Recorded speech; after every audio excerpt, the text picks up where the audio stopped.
this option architecture. Okay, it will give you a more clearer picture. So it is nothing but the architecture of transfer data from staging table. As I already mentioned that staging tables are nothing but temporary tables in SAP S/4HANA. So let's say there is a legacy system. It might be SAP or non-SAP system. Now in this case, we will throw some light on the BODS, Business Object Data Services. So what we do is, we will introduce this BODS here. What this BODS do is, the BODS will extract the data from the system and then it transforms the data. What happens during this transformation step? So here we have discussed one step. If you can remember here, data cleansing, removal, duplication removal, data enrichment, data validation, business rules checking. All these steps we are doing it manually here when we are preparing the file and load the file using first option. But if we use the second option, all these manual steps, data cleansing, duplication removal, all these manual steps will be automated, or it can be done automatically with the help of this BODS under this transformation step. Once the data is extracted and the data is transformed, whatever the manual step we discussed, all those steps will be automated here. Once that is done, this BODS, what it does, it will prepare a separate template which is exactly similar to the template which we download from HANA Migration Cockpit. So the template which we get it from the HANA Migration Cockpit, the BODS will prepare the similar type of template and it will load that template with the data filled into that template, and it will load into the SAP S/4HANA temporary tables.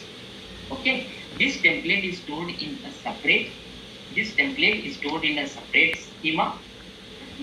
It is stored in a temporary tables.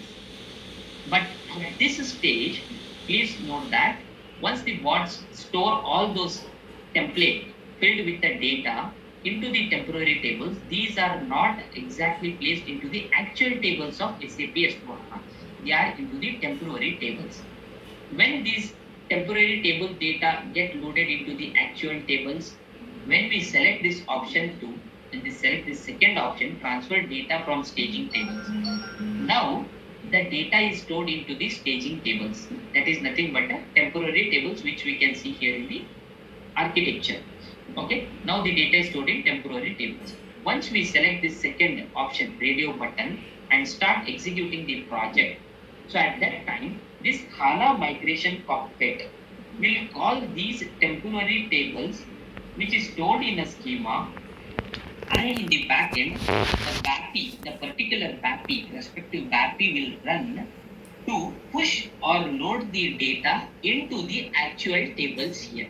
I have shown with some boxes over here as a table just to make you understand that once the HANA Migration Cockpit is called, the data stored in the temporary tables or staging tables is pushed or pulled directly into the actual tables with the help of BAPI, which is going to run in the backend.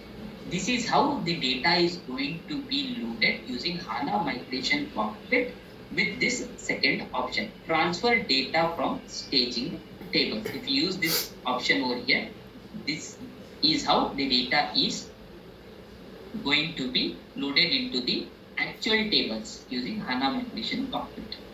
Okay, and on the other hand, the data which is extracted and transformed, it can also be pushed directly into the actual tables without storing into the temporary tables, directly into the actual tables with certain IDOCs or function models. That option is also available with the help of what? That is out of here, whatever option, that second option, what we can see is it is entirely different than the first option what we discussed.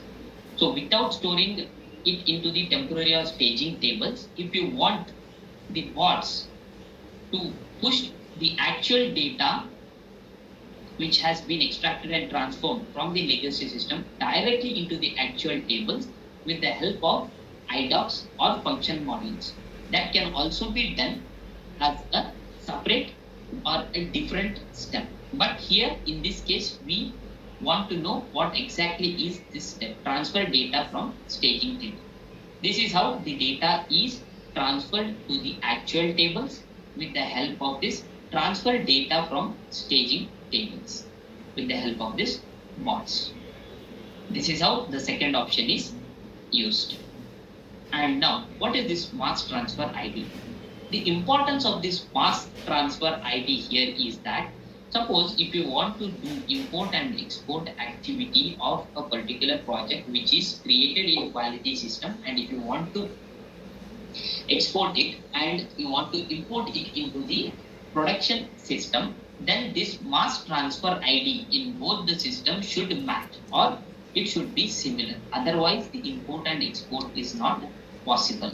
This mass transfer ID has to be same in both the system while doing importing and exporting activity. And also here, whatever in the screenshot I had given it, the number 011 it is generated by the system. If you want to give your own mass transfer ID identification number, if you want to give it, of course you can edit it, you can change this one, and you can give a mass transfer ID which you require while creating a project. Okay, while creating a project. Once you fill all this data, then the further steps will be carried out, like download. Once you fill all this data,